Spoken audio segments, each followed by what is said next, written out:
The black waves violently struck the ship's hull as Sarah gazed at the horizon with growing unease. The thick fog progressively enveloped their vessel, transforming what should have been a dream cruise into a waking nightmare. The terrified passengers gathered on the main deck, their pale faces reflecting the fear rising within them. Captain Reynolds scrutinized his compass with haggard eyes, realizing that all his navigation instruments had become completely useless. The GPS coordinates displayed impossible numbers, as if their ship had been transported to a parallel dimension where the laws of physics no longer applied. Sarah felt that this story would not end like the others, that something unspeakable awaited them in this mysterious mist. The ship's engines began to emit strange noises, metallic grinding sounds that resembled the cries of wounded animals. The anguished silence that followed was broken by a piercing scream from the stern of the boat. The crew members rushed toward the source of the noise, discovering with horror that their radar had detected a landmass that existed on no maritime chart. This mysterious island appeared and disappeared on their screens, as if it were playing hide and seek with their navigation instruments. First Officer Martinez reported to the captain that their fuel reserves were diminishing rapidly, and they had no choice but to head toward this unknown land. The anxious passengers watched this island growing before them, its dark contours gradually taking shape through the persistent fog. Dead trees stood along the shore like skeletal sentinels, their twisted branches pointing toward the gray sky. Sarah noticed that the seabirds carefully avoided this area, preferring to make wide detours rather than fly over this cursed land. The sound of waves against the shore produced an unusual sound, almost musical, as if the island itself was singing a funeral melody. As the ship dangerously approached the sharp reefs surrounding the island, the captain ordered the anchor to be dropped in a seemingly protected small bay. The murky waters around the vessel had a disturbing greenish color, and bubbles constantly rose to the surface. Sarah felt a putrid odor invade her nostrils, a mixture of decomposing flesh and rotting vegetation that immediately made her nauseous. The reconnaissance group was quickly formed, composed of 6 brave volunteers who agreed to explore this mysterious island to find help. The lifeboats were lowered into the water in heavy silence, only the creaking of ropes and the lapping of water disturbing this oppressive atmosphere. Sarah decided to join the expedition despite her husband's protests, feeling she had to discover the secrets of this enigmatic island. The creaking oars cut through the dark water as they headed toward the beach, each stroke bringing the group closer to their tragic destiny. The black sand beneath their feet crunched in an unusual way, as if it were composed of crushed bone fragments rather than silica grains. Strange tracks marked the shore, prints that corresponded to no known animal, with abnormally long claws and disturbing shapes. Expedition leader Jackson carefully examined these marks, realizing with dread that they seemed fresh and led directly toward the island's interior. The dense vegetation bordering the beach was a sickly green, with leaves that seemed to ooze a viscous and nauseating substance. Sarah noticed that the usual insects were conspicuously absent, replaced by bizarre creatures that emitted sharp and disturbing sounds. The winding trail plunged into the thick jungle, bordered by carnivorous plants with bright colors and menacing shapes. Bleached bones littered the ground, some human, others belonging to indeterminate creatures, all bearing tooth marks. The oppressive atmosphere weighed on the group like a lead blanket, each step sinking them deeper into this tropical hell. Sarah felt invisible gazes weighing on her from the surrounding bushes, as if predators were patiently watching them. The sound of breaking branches around them indicated they were not alone on this cursed island, and that something was following them. Distant drums began to resonate somewhere in the jungle, a hypnotic and primitive rhythm that chilled the blood. The terrorized group instinctively drew closer together, realizing they had just entered the territory of an ancestral cannibal tribe. The human skulls suspended from tree branches confirmed their worst fears, decorating the jungle like macabre ornaments. Sarah discovered with horror that some of these bloody trophies still bore strips of fresh flesh, proof that the island's inhabitants were still active. The main trail divided into several branches, each marked by frightening totems carved from human bones and animal skulls.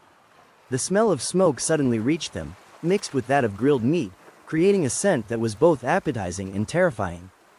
Guttural voices echoed through the jungle, primitive chants in an unknown language that seemed to invoke dark forces.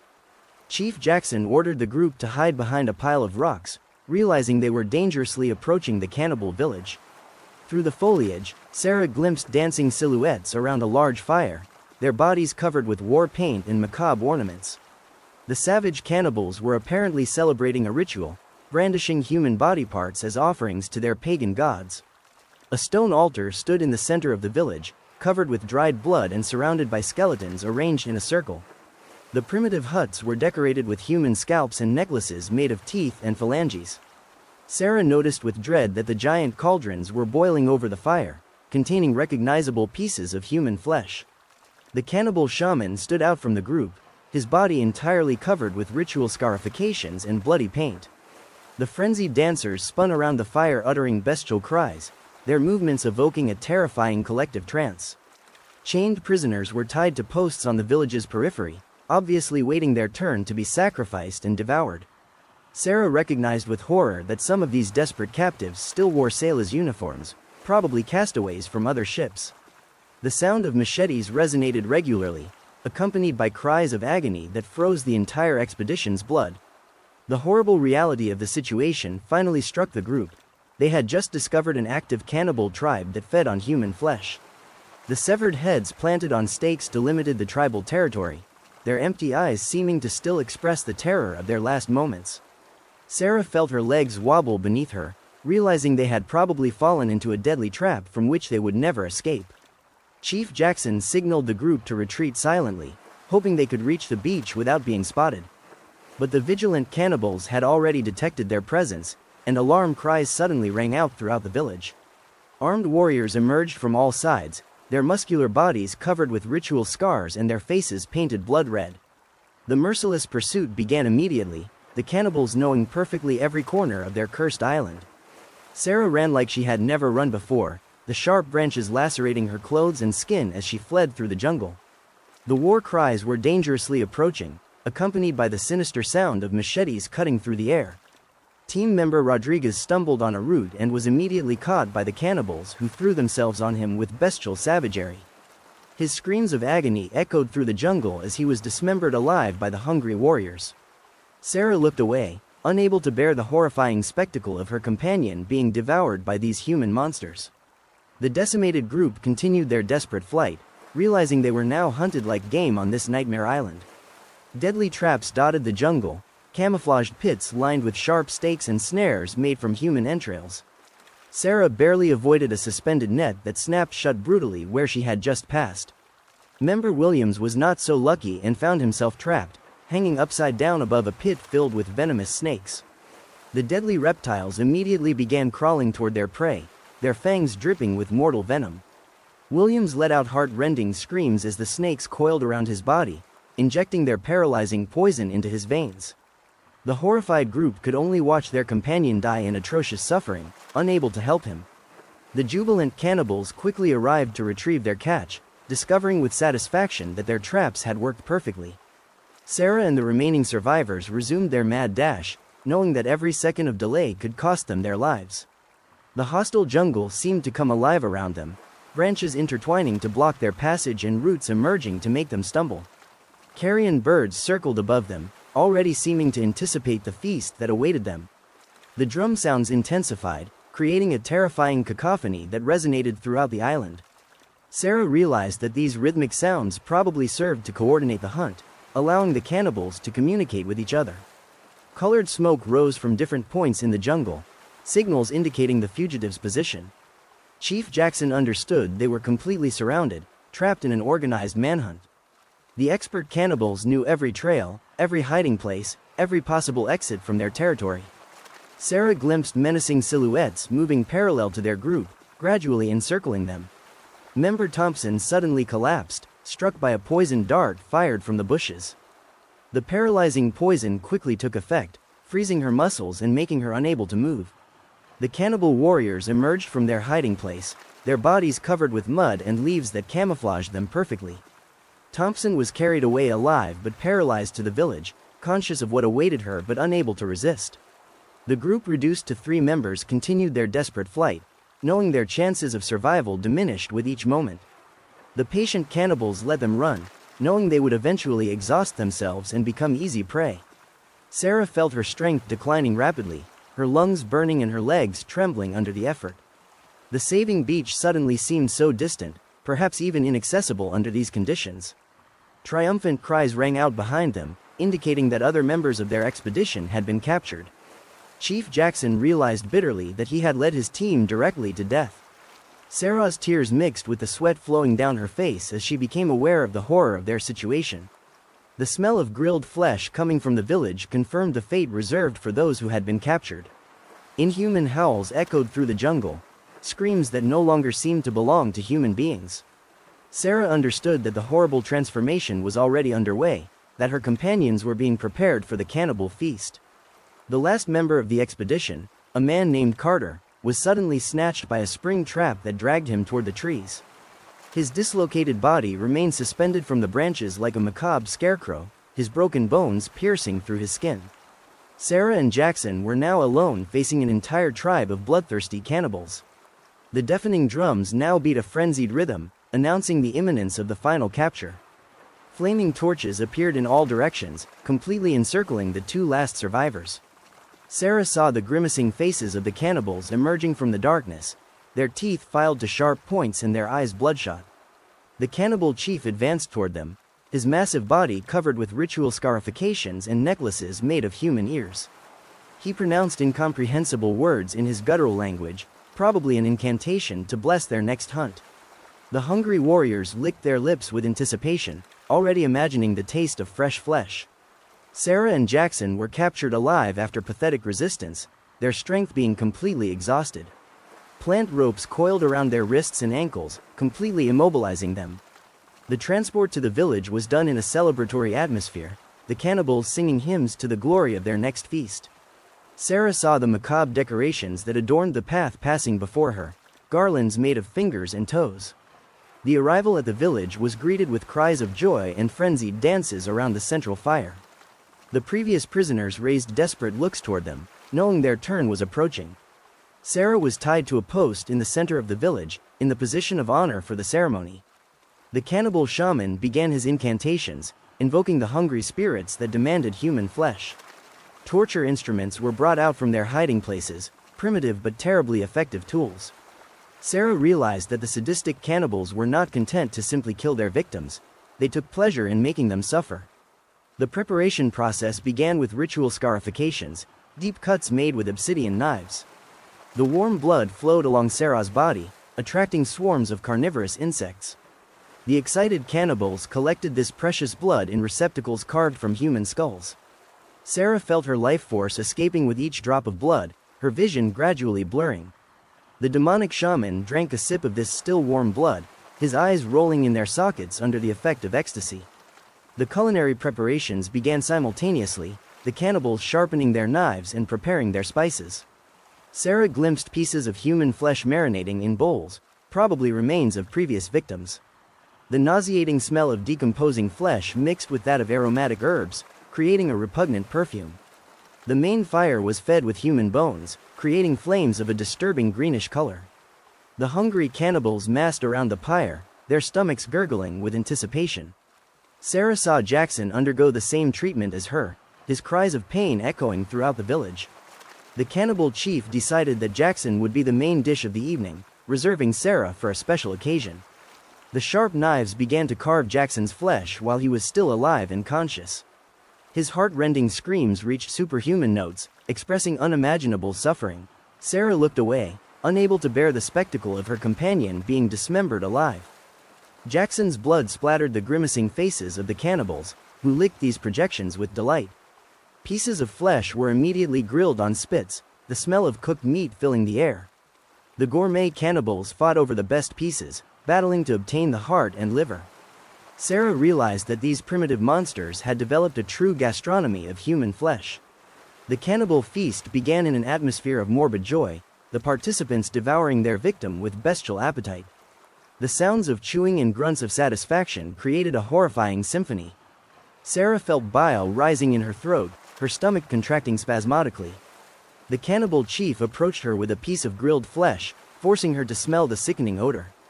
He pronounced ritual words before devouring this piece in front of her, his teeth shredding the flesh with evident pleasure. The other prisoners helplessly witnessed this scene, knowing their turn would come soon. Sarah noticed that some resigned captives had already sunk into madness, their spirits broken by the horror of the situation. The bloodthirsty shaman began to prepare Sarah for sacrifice, coating her body with perfumed oils. These aromatic oils were supposed to improve the taste of the flesh, according to ancestral cannibal traditions. Sarah felt the repugnant hands of the shaman exploring her body, seeking the best pieces to carve. The ritual knife was heated in the flames, its glowing blade promising an atrocious death. The impatient cannibals approached the post, their faces deformed by hunger and cruelty. Sarah closed her eyes, praying that death would come quickly and end her ordeal. The sound of breaking branches suddenly interrupted the ceremony, attracting the cannibals' attention. Gunshots rang out in the jungle, followed by cries of alarm and confusion. The rescue team from the ship had finally decided to intervene, armed and determined to save the survivors. The brave sailors emerged from the bushes, their weapons spitting fire and death. The surprised cannibals tried to retaliate with their primitive weapons but were quickly overwhelmed. Sarah saw the bloodied bodies of the cannibals collapse around her, their war cries transforming into death rattles. The cannibal chief tried to use her as a human shield but was shot down by a sniper. Sarah's bonds were quickly cut, her numb limbs slowly regaining their mobility. The precipitated evacuation began immediately, the rescuers realizing that other cannibals might arrive. Sarah was carried to the beach by two sturdy sailors, her legs being too weak to carry her. The other prisoners were freed in the confusion, some having survived the horror of captivity. The return to the ship was done in heavy silence, everyone traumatized by what they had experienced. Sarah watched the cursed island fade away, knowing she could never forget the horrors she had seen. The dark waters now seemed welcoming compared to the terrestrial hell they had just left. The saving ship welcomed them with cries of joy and relief, the crew having feared the worst. Medical care was immediately given to the survivors, their bodies bearing the marks of their ordeal. Sarah told her terrifying story to the captain, who had difficulty believing such horror. The maritime authorities were immediately contacted by radio, alerted to the presence of cannibals on the island. The official report mentioned the discovery of a hostile primitive tribe, without detailing the atrocities committed. Sarah understood that no one would want to believe the complete truth of what they had experienced. The mysterious island gradually disappeared into the fog, as if it had never existed. The navigation instruments resumed their normal functioning, the coordinates becoming coherent again. Sarah wondered if this island was really real or if it was a supernatural manifestation. The recurring nightmares that followed confirmed that the experience had been very real and traumatic. Every night, Sarah relived the horror scenes she had seen, the victims' screams echoing in her dreams. The return to civilization was difficult, Sarah having lost confidence in humanity.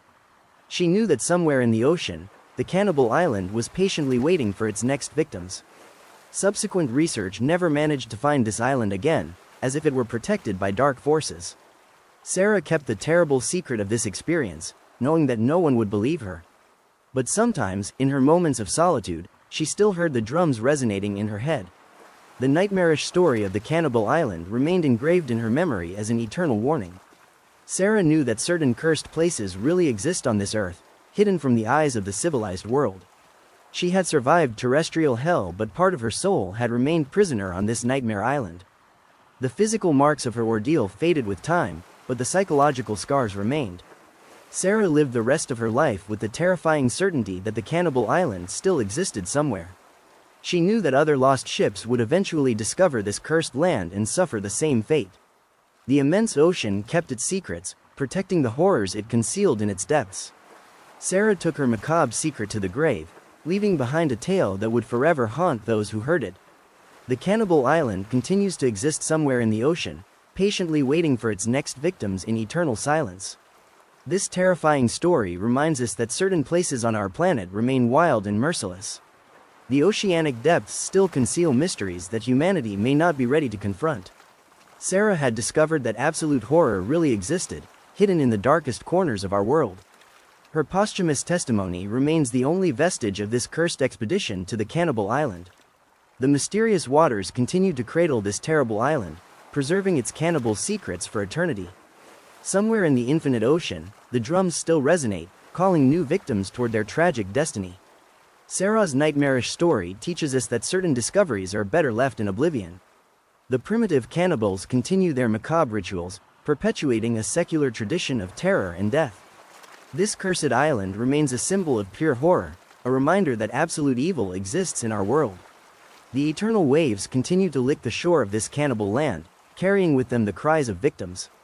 Sarah had learned that the immense ocean could be the theater of humanity's worst nightmares. Her traumatic experience remains engraved in the secret annals of maritime horror. The cannibal island still waits in the oceanic darkness, ready to reveal its terrifying secrets to lost souls. This macabre story reminds us that civilization is only a fragile veneer over primitive barbarism. The marine depths jealously guard the secrets of this island where humanity reveals its darkest face. Sarah had survived cannibal hell, but she knew that other innocent souls would know the same fate. The disappeared sailors over the centuries had probably all ended up in the cauldrons of this bloodthirsty tribe. The mysterious island continued to appear and disappear according to its own will, escaping all cartography. Sarah now understood that this land was cursed by forces that surpassed human understanding. The cannibal rituals she had seen were only the visible part of a much deeper horror. This primitive tribe perpetuated traditions dating back to the dawn of humanity, when man devoured man. The bloodthirsty gods worshipped by these cannibals constantly demanded new human offerings. Sarah had seen their terrifying idols carved from human bones and adorned with dried scalps. These cannibal divinities seemed almost alive, their stone eyes fixing victims with eternal hunger. The malevolent energy emanating from the island corrupted everything it touched, transforming men into beasts. Sarah remembered the inhuman eyes of the cannibals, where all trace of humanity had disappeared.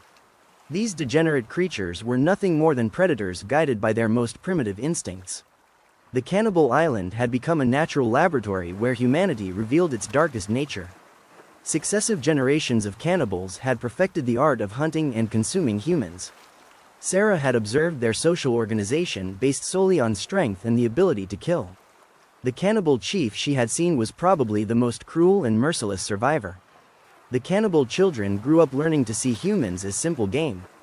This barbaric education perpetuated the cycle of violence and cannibalism generation after generation. Sarah shuddered thinking of the cannibal babies who sucked human blood from their earliest age. The cursed island had become an ecosystem where only cruelty allowed survival. The carnivorous plants that grew on the island seemed to have been influenced by this atmosphere of death. Even the hostile vegetation participated in this orgy of destruction, attracting prey toward their loss. Sarah remembered the putrid smell that permeated the entire island, a mixture of rotten flesh and dried blood. This permanent pestilence created an unbreathable atmosphere that weakened the victims. The carnivorous flies that swarmed on the island had probably become cannibals too. Everything on this cursed land was designed to facilitate the hunting and consumption of human flesh. Sarah had noticed that the natural paths all led to traps or to the cannibal village. The intelligent island seemed to collaborate with its inhabitants to attract and capture visitors. The hypnotic sounds of the jungle lulled potential prey's suspicion to sleep. Sarah remembered the bewitching songs that had almost lured her toward a deadly trap. These malevolent melodies were probably the result of centuries of cannibal magical practices. The sorcerer shaman she had seen mastered powers that defied natural laws. His demonic incantations invoked dark forces to curse the island and its visitors. Sarah had felt a malevolent presence weighing on her as soon as she set foot on the island. This demonic aura explained why all navigation instruments ceased to function. The cannibal island probably existed in a parallel dimension, between the real world and hell. Physical laws did not apply normally in this place cursed by the gods.